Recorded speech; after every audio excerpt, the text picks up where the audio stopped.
What's up, snake fans? Dave Palumbo here for Muscle Serpents Daily. And today we're going to be looking at some really cool holdbacks, specifically my Paradigm Blood breeding project for boas. I bred last year a Paradigm Blood, which we've discussed before is a blood gene which is a recessive, and the Paradigm is really technically a recessive, but what it is one copy of the sharp strain Albino with the one copy of the Boa woman Caramel T positive. They line up on the same allele and they produce a super form that's called Paradigm. So Paradigm Blood would be a double homozygous animal, a double, kind of technically is a double recessive. So I bred that male, okay, and I bred him to a double het Boa woman Caramel Blood. So we produced all kinds of different, I guess you could say, possibilities of babies, from visual Paradigm Bloods to Boa woman Caramel T positive bloods to Boa woman Caramel T positive het bloods, blood het T positives, Paradigm het bloods. So we got a big hodgepodge. I sold most of the litter. It was a very big litter. I still have some left. Now, a lot of people have been contacting me because they want boas that are slightly more mature, they're closer to breeding age. These males are almost ready to breed, and they might be ready to breed this year. Actually, I think they probably will. The females obviously have to get a little bigger, but they're mature, and I feed my animals. Everyone who buys snakes from me always says, "Man, your animals weren't tiny." I feed my animals. That's all. It's an extra little. It's an added bill, obviously, every week because I have to give them something.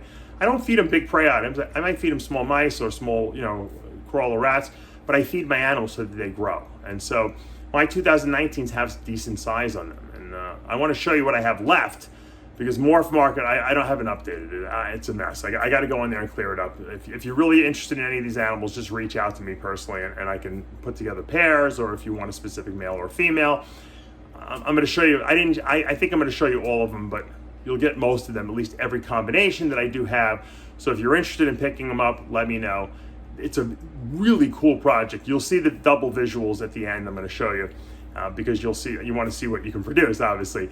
The good thing with the Paradigm Blood is you can actually produce sharp albinos too, which is really cool. Even though that litter didn't have them, you can produce them with that depending on what you get visually. Because if you buy a para het from me, we don't know if it's sharp albino het or Boa woman Caramel het. It's a crapshoot. But if you buy a Paradigm that's het for blood, the Paradigm is a visual, so it has both sharp albino and Boa woman Caramel. And once again, what it throws, we don't know, but you have a much greater chance of producing albino bloods too. So it's a cool project. I really love it. Every other year, usually I produce these Paradigm Bloods. I'll probably do it again next year. And I took the year off this year from doing it because I produced the albino bloods. Let's see what we got. Let's go over to the snake area and check out the holdback baby boas, or they're not holdbacks. Let's check out the available baby boas. All right, now this is gorgeous. This is a Paradigm het blood. And this female I can't believe she's still here. She looks so great. But that's probably because I haven't updated my Morph Market, pictures or anything like that in over a year. You can see those light eyes. You can see that creamy color. It's not an albino. It's not a T positive. It's lighter than the T positive. It's darker than an albino. And there's some really nice reds in there. You can see all the saddles that are aberrant here. And that's from the het blood doing that. And really nice looking female. This is so nice that I almost want to keep her back, and I might. She doesn't sell. She's really, if you want to get into this project, wow, this is a good one to grab. Now this is a para het blood. That means that she's either 100% het albino, sharp albino, or 100% het Boa woman Caramel. Can't be both. It can only be one or the other. We don't know what it is. That's why we call it para het. She's also 100% het blood. You can see all that aberrant saddles there. We know for sure that all these are 100% hets because the father was a Paradigm Blood. So takes out the guesswork. She almost looks a little blood-like because she's really red. But if you look and see her eye, she doesn't have a black eye. And bloods all have black eyes, so except if they're albinos, obviously. But she is really has some nice red saturation in her. And I almost feel like, you want to say that there's something else here, but, there's a lot of differences, in the hets, because the blood changes pattern and color a little bit, and that just comes along, and no two are alike, so it doesn't do it in a predictable manner. If you look at her underbelly, she's got a little bit of red in there, but that's not a blood red, so this female is once again, this is a really good pickup because she is so unique, and once again, very affordable. Here's a male para het blood, another really very, very deep saturated, another really deep saturated looking double het. Not happy I'm bothering her. Well, I just fed these guys yesterday, so they're not happy that I'm going in there and digging into their tub, so to speak. And this, I just want to show you some different variations. Now, if you look at this male here, this one is completely different. This one, in fact, you know what? This I believe to be this might be a T positive. This could be a Boa Woman Caramel, T positive, 100% het blood. I don't think it's Paradigm because it doesn't look Paradigm. To me, it looks very creamy looking, and I would probably call it a T positive. Initially, I thought it was just a double het, para het, and het blood. Now that I see these things growing, that's why I don't get rid of these things so easily. I really think that this might be T positive, which would be the Boa Woman Caramel T positive. And then, of course, it's 100% het blood. This is definitely a para het blood. No creaminess to this. There is some reds in there, some nice red tones, but nothing like extreme. This is a double het, what I would call double het Paradigm blood male, or para het 100% het blood. And this is the last and the best that I have available from 2019. This is my last Paradigm blood male. You can see this is just an extremely awesome animal. A little stuck shed on its head.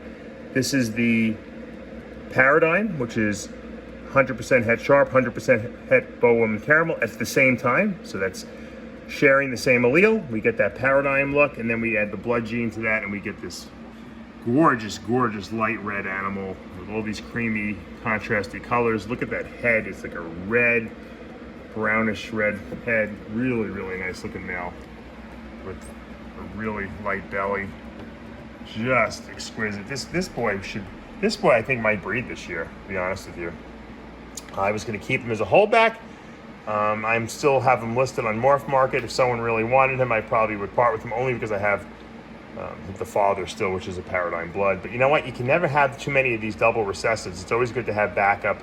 I really don't have a backup Paradigm blood. I have a backup sharp albino blood that I produced this year that I'm keeping, but I don't know. So I'm debating whether to keep him. Once again, oh, frisky. You can see those black eyes. That's the blood gene right there. And just really, really nice looking snake. I've shown you this girl before, but I figured I will wrap up with her. This is a 2017. This was the sister to the Paradigm blood male that I've been using for my breeding project the last 2 years. And she was, I told you, she was a runt of the litter. She was really, really tiny. She always had the best color though. This Paradigm blood is the nicest Paradigm blood I've ever seen color-wise. But she was runty, and she only would eat very small prey items. She always ate for me. So that I always knew that was a good sign. Usually when runts don't eat, that's a problem. I never had like a cis feed or anything like that.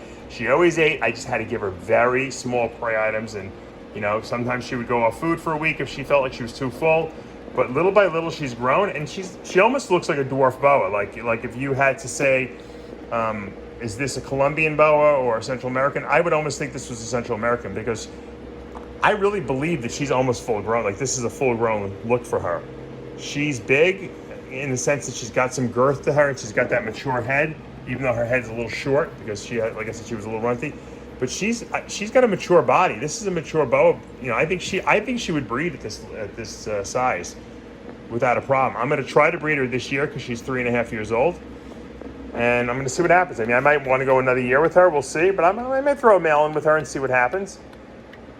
It's sometimes some animals, you never know. This is how, if you're involved with dogs or cats, they have in dogs, they have something called teacup dogs. Like they're like a teacup Maltese or teacup Yorkie. They're just like runty little smaller versions of the normal size. So like my teacup Yorkie I have is 2.5 pounds fully grown. A normal Yorkshire Terrier is probably, who knows, 6, 7 pounds, I don't know. So this is how they get bred down to size. So maybe this little runty girl will start a dwarf line of Colombian Boas. I don't know. Or maybe she just won't breed for me. That's the fun thing about boa breeding. You never know what you're going to get until you try it out. All right, guys, that's going to be it for today. I have my fire opal here. This is my hypo albino blood. And this is a really, really gorgeous male.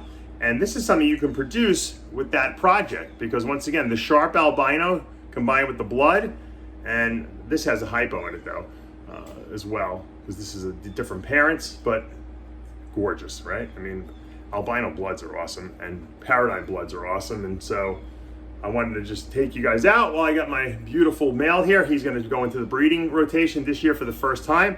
Hopefully he can produce some babies. Obviously, whenever you go with the double visual, you have much better odds of hitting more double visuals. So I got him, and I got the following year I got one too, a visual, which is actually last year when I produced him, I actually produced 2. I sold one, and I only had like 4 babies in the litter. So you don't know sometimes. So I got good luck, but bad luck in litter number, but good luck in the outcome. So this year, if I use him, I should have much better odds of hitting these albino bloods more frequently, because now I'm not worried about hets lining up and having a 25% chance. Now I have actually visual, going in there, the visual. So this is the aim. The paradigm blood is the aim. Now I'm going to try to take that to the next level, put some more genes into it. I'd like to get the hypo gene into the paradigm blood project, and also the anery gene, and we did that this year. If you look at another litter that I produced this year, we produced hypo bloods that were para het and het anery too. So that will be the next generation, of stuff that we can produce. We can produce this in snows, okay, and in moonglows. It just doesn't stop. It keeps escalating and escalating, but you get the picture, guys. I hope you guys are having a great day. You know what to do. Hit that subscribe button, turn on your notifications, hit the like button. We'll see you back tomorrow morning.